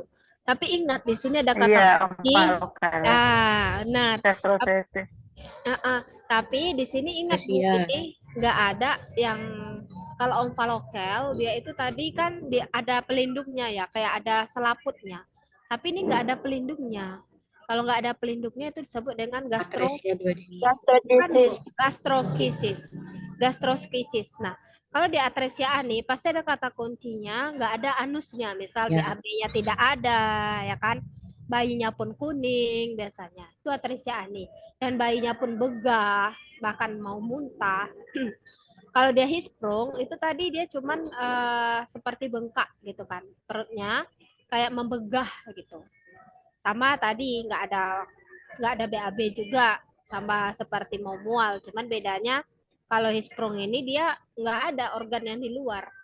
Kalau dia atresia duodeni, duodeni ini duodenum ya, usus 12 jari, berarti nggak ada usus 12 jarinya. Tapi di sini dari kata kunci ataupun soalnya nggak ada yang menunjukkan bahwa dia ini terkena atresia duodeni.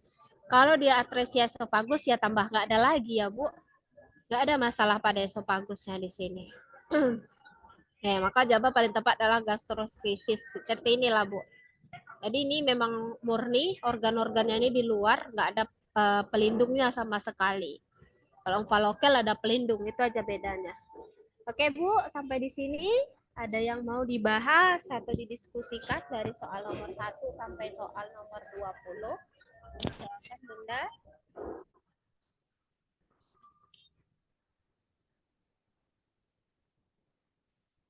Ada Ibu-ibu? Saya salut loh sama ibu-ibu, malam-malam masih semangat ya kan. Bulan ini ya Bu, bulan Maret ya ujiannya rata-rata ya. Iya, Bu. Bentar lagi. Awal Maret, Bu. Awal Maret. Awal Maret. Oke. Saya yakin kok ibu-ibu yang di room ini insya Allah lulus 100%. Amin. Iya. Ya Rabbal Alamin. Yang penting tetap optimis, berpikir positif, karena apa yang kita pikirkan itulah yang akan terjadi, ya kan Bu? You are adalah what you think, ya kan? Kamu pikirkan. Oke. Ada Bu yang mau dibahas dari soal 1 sampai 20 yang rasanya pengen kita bahas lagi, atau rasanya Bu kurang sepakat lah Bu karena berdasarkan referensi atau mungkin berdasarkan pengalaman saya di puskes atau rumah sakit, monggo Bu. Ada?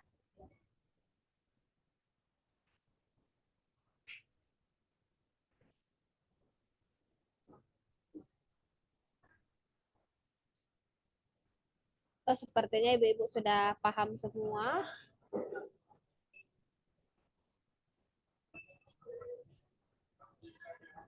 Pada dasarnya Bu, kalau ibu-ibu rajin membahas soal, apalagi ibu-ibu ini kan udah selangkah lebih maju daripada yang lain ya. Kenapa saya bilang seperti itu? Karena ikut bimbel ya kan.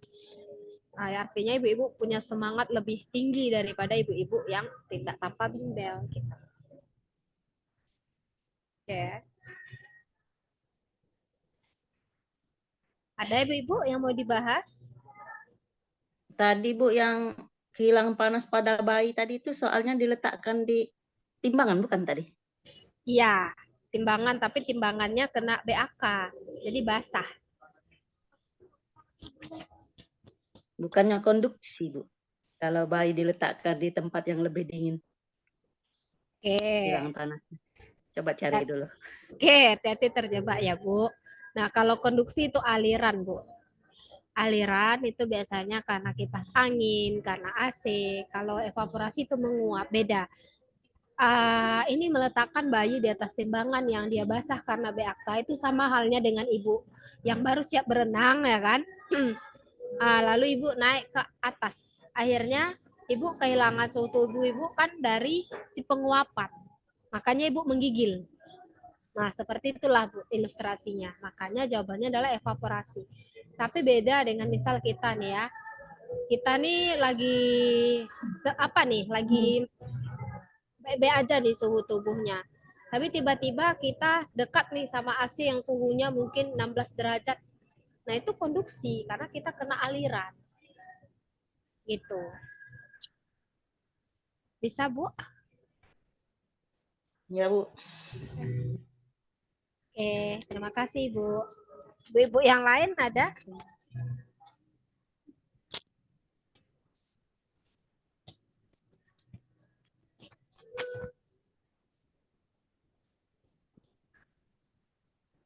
Ada, Bu?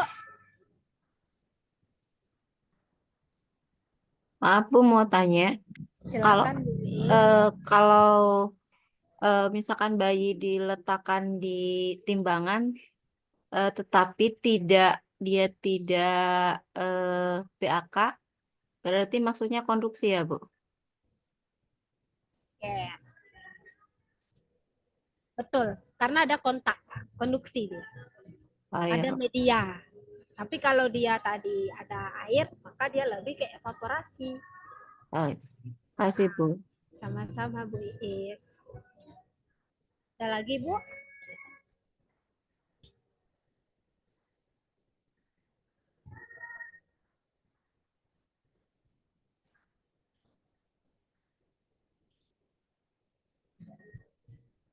Ibu ada lagi?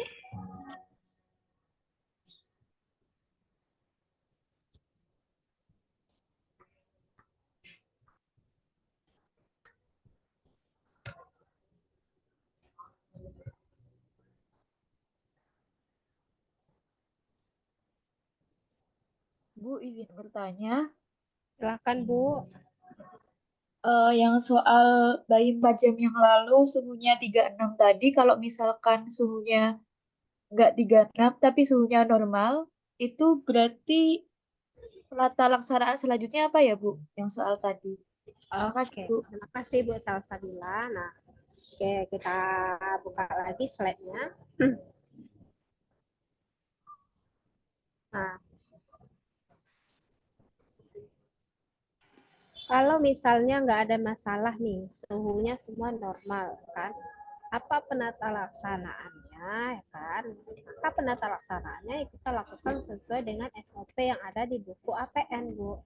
Apa itu? Ini tadi sudah saya cantumkan. Mana ya?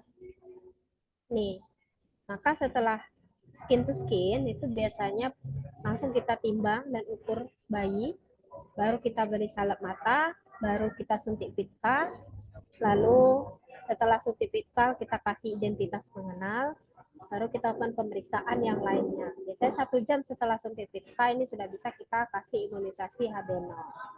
Begitu Bu. Ini berdasarkan buku APN, berdasarkan referensi Kemenkes tahun 2013 sampai sekarang belum berubah. Oke. Ada lagi Ibu-ibu?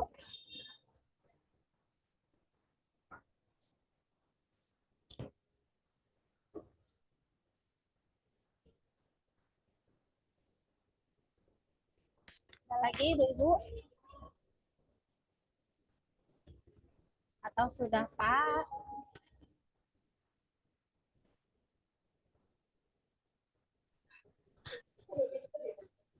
Silahkan Bu Ika.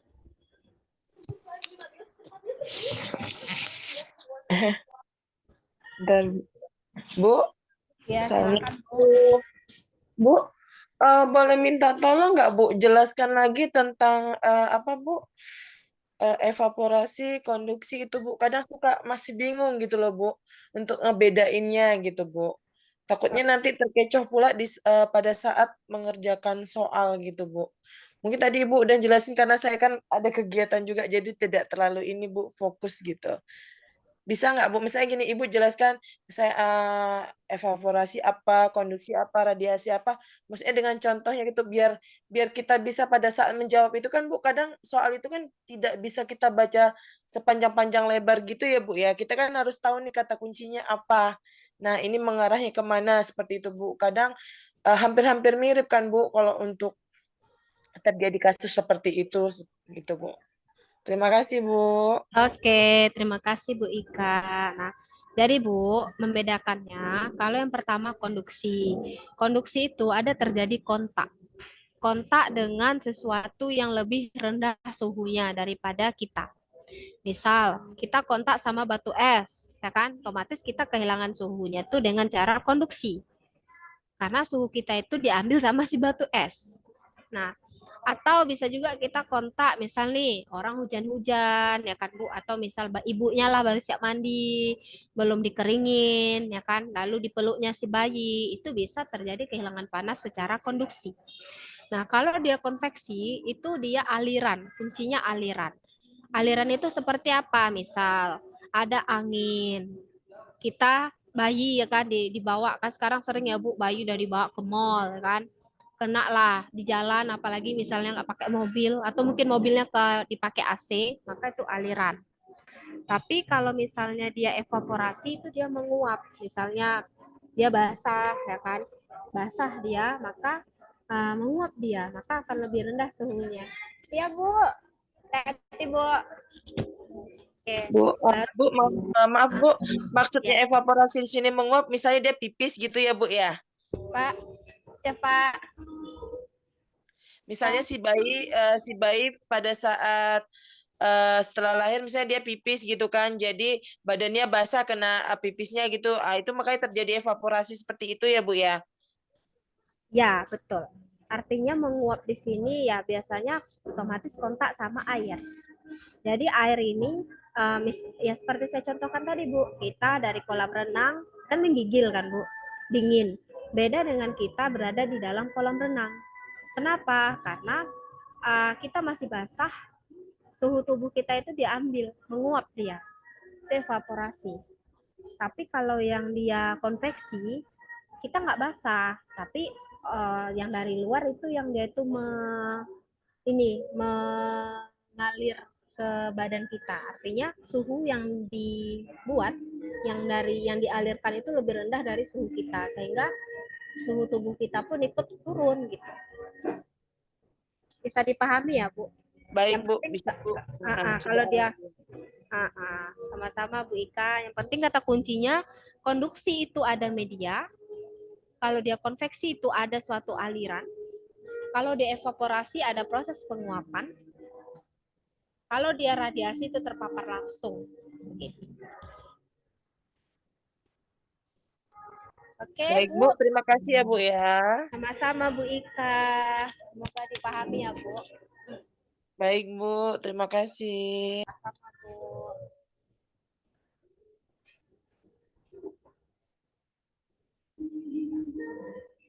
Oke, ada lagi Bu-Ibu yang mau kita bahas di malam hari ini?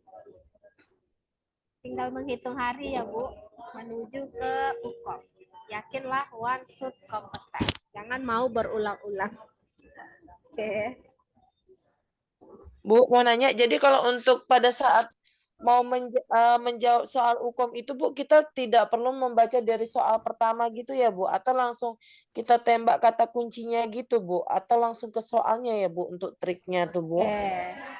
Super sekali ya pertanyaan Bu Ika. Jadi kalau misalnya nih Bu, kita menjawab soal UKOM agar lebih cepat dan tepat. Karena soal UKOM ini harus cepat dan juga tepat, ya kan? Kalau kita tepat tapi lambat, juga kita kehabisan waktu. Atau di saat kita itu jawabannya cepat tapi nggak tepat, itu juga nggak bisa. Nah, makanya harus cepat dan tepat. Nah, di saat kapankah kita gimana triknya? Itu pertama kali kita tuh fokus ke soal dulu. Kita baca misal diagnosa yang ditanya, maka kita fokus ke tanda dan gejala. Atau misalnya ditanyanya adalah tindakan awal, maka kita fokus ke kondisi. Kalau tindakan awal itu lebih ke perbaikan KU, kondisi umum, ya kan? Tapi kalau ditanya misalnya apa tindakan yang paling tepat, maka kita lebih pilih yang paling tepat dari yang tepat. Nah, baru yang kedua, kita lihat itu kondisinya di mana. Karena terkadang misal kayak soal yang tadi ya kan, dia itu aspeksia ya kan. Aspeksia itu kalau misalnya dia di rumah sakit, beda penata laksanaannya dengan dia yang ada di klinik, PMB, apalagi puskes gitu. Atau kasusnya kayak yang tadi itu si tetanus. Kalau misalnya di puskes otomatis kita rujuk. Kalau misalnya di rumah sakit ya tindakan yang paling tepatnya beda lagi gitu. Begitu dia, Bu. Baik Bu, terima kasih sekali lagi Bu. Sama-sama Bu Ika. Jadi jangan dibaca soal semua ya Bu. Nanti terlena sama soal, apalagi soalnya panjang. Nah itu menghabiskan waktu. Jadi tanya, lihat soal, lihat kata kunci, lihat ke option. Gitu caranya. Oke, ada lagi Bu Ibu?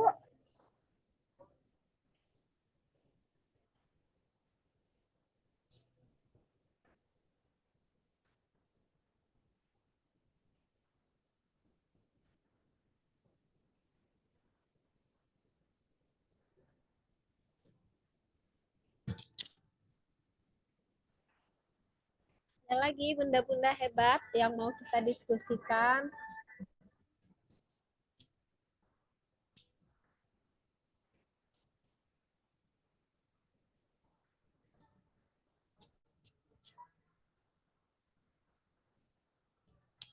Pas, Bu. Oke, pas. Saya berharap soal-soal ini bisa menambah referensi sama menambah pemahaman ibu-ibu semua, karena saya yakin pada dasarnya ibu-ibu semua ini sudah paham dan lebih paham dari saya.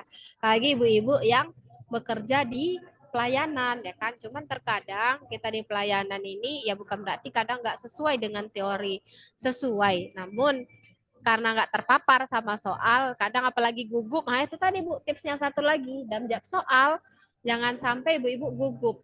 Di saat gugup maka ambiarlah semuanya. Dan pastikan juga ibu-ibu dalam kondisi fit. Jangan sampai nanti malamnya begadang, besok pagi ujian, nanti malah tidur. Ada itu Bu, mahasiswa kami nggak lulus 2 kali hanya karena malamnya nolong partus. Jadi dikondisikan. Oke Bu.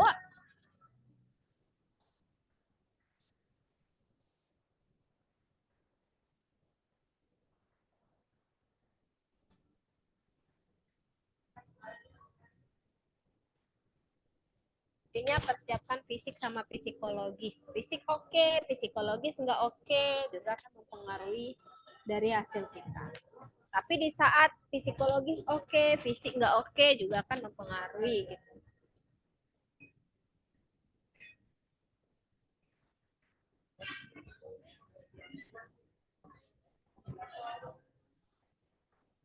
Oke, Ibu Reni, ada yang mau dibahas, Ibu Reni?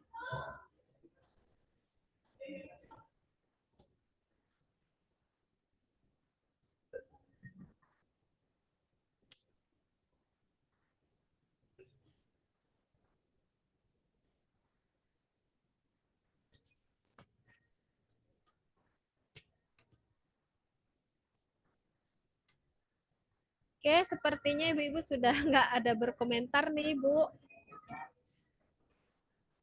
Ya, udah jelas banget, Bu, penjelasannya. Oke, terima kasih, Bu Reni.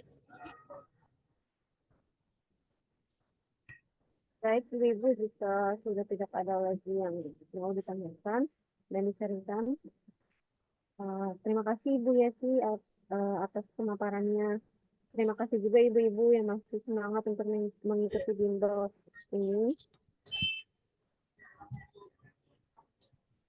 Jika memang sudah tidak ada yang mau di-sharing atau ditanyakan kembali, mungkin kita cukupkan untuk pertemuan di malam hari ini. Apa sudah cukup ibu-ibu? Atau masih ada yang ingin ditanyakan atau masih ada yang belum jelas mengenai soal-soal yang Ibu Yesi sampaikan? Untuk saat ini cukup, Bu. Oke. Seorang perempuan umur 22 tahun, G1B0A0. Baik. Ibu boleh bertanya, Bu. Silakan, Tapi ini silakan Bu Miftah, Bu Muftihah. Maaf Bu, ini saya mau bertanya Bu untuk di luar dari materi yang ini untuk apa namanya yang tryout minggu terakhir kemarin di tanggal waktu yang hari Sabtu Bu, itu saya memilih ada jawaban di situ Bu. Saya memilihnya apa namanya? Soalnya itu Bu, seorang bayi perempuan umur 3 hari dibawa ibunya ke TPMB untuk kontrol. Hasil pengkajian bayi malas menyusu, BAK dan BAB lancar, tampak kuning pada muka, leher sampai ke pusat.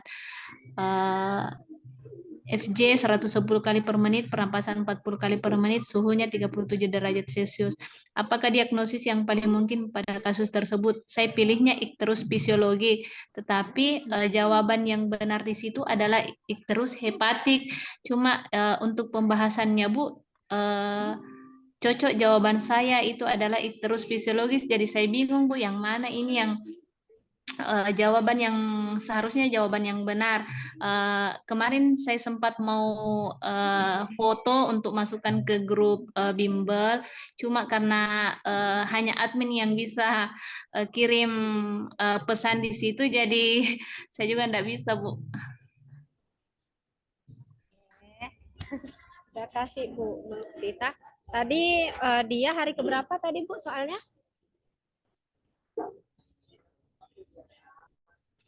Hari ketiga, Bu. Seorang bayi perempuan umur 3 hari. 3 hari. Itu masih ke ini ya Bu, masih sampai pusar ya kan? Ya Bu, saya, muka dan leher sampai ke pusat, ya. Sampai ke pusat. Ada masalah nggak Bu? Dibilang di situ pembengkakan pada hepar atau riwayat? Tidak ada Bu, tidak ada. Iya. Oke. Di pembahasannya di sini Bu, jawaban yang benar itu adalah ikterus hepatik. Cuma di pembahasan yang di bawahnya itu Bu, ini jawaban B benar ikterus fisiologis. Sudah sesuai karena dari hasil pemeriksaan itu sesuai dengan tanda gejala ikterus fisiologis antara lain berupa mulai timbul pada hari kedua atau hari ketiga setelah bayi lahir, malas menyusu, bila kulit ditekan beberapa detik terlihat kekuningan. Oke, terima kasih Bu Mufita. Jadi kalau di ikterus hepatik itu biasanya ikterus yang disebabkan oleh kondisi kerusakan pada organ hati. Biasanya ada ini Bu, data pendukung yang menunjukkan bahwa memang heparnya itu bermasalah.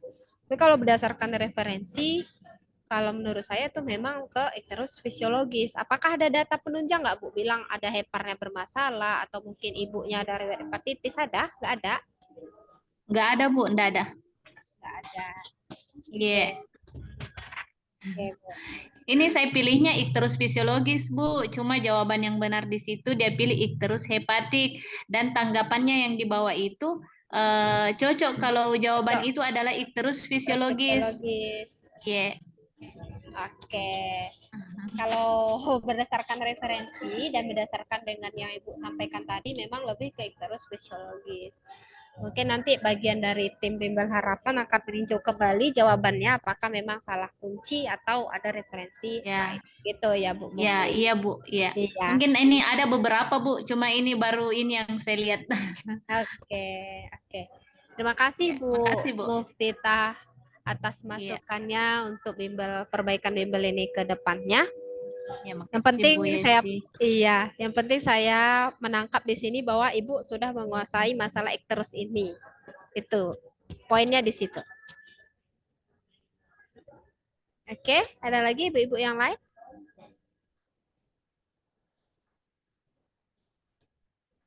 Ada Bu? Pas Bu. Pas. Rasanya yang malam ini gimana Bu? Lebih paham, setengah paham, apa lebih pusing? Lebih pusing Bu. Lebih pusing, pusingnya di mana Bu Nani? Banyak yang tidak menguasai Bu. Biasanya kan BBL Mbak. Kayaknya banyak kata-kata baru Bu. Banyak kata-kata baru ya. Ya, alhamdulillah Bu. Berarti kalau banyak kata-kata baru lebih banyak ilmu serta referensi baru yang Ibu dapatkan, ya kan? Kalau misalnya awal-awal pusing ya rasa saya itu proses ya kan Bu. Makin sering ibu-ibu terpapar maka akan lebih mudah nanti dalam menjawab soal. Tapi kalau untuk pembahasannya gimana Bu? Mudah dipahami kan? Mudah Bu. Oke. Makasih responnya Bu Nani. Ibu-ibu yang lain ada yang mau tanggapan atau mungkin ada yang mau disampaikan untuk pertemuan malam hari ini?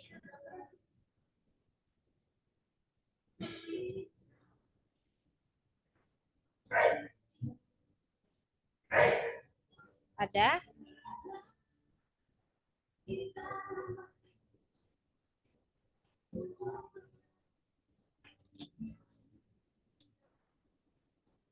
Oke. Saya rasa sudah tidak ada nih Bu. Oke, baik Ibu. Jika sudah tidak ada lagi yang mau ditanyakan atau di-sharing kembali, mungkin kita cukupkan untuk pertemuan hari ini ya Ibu. Baik, terima kasih sekali lagi untuk Ibu Yesi dan ibu-ibu sekalian. Selamat beristirahat ya ibu-ibu. Izin saya end meetingnya ya Bu. Terima kasih Oke. ibu-ibu, semangat terus ibu-ibu. Oke, terima kasih juga ibu-ibu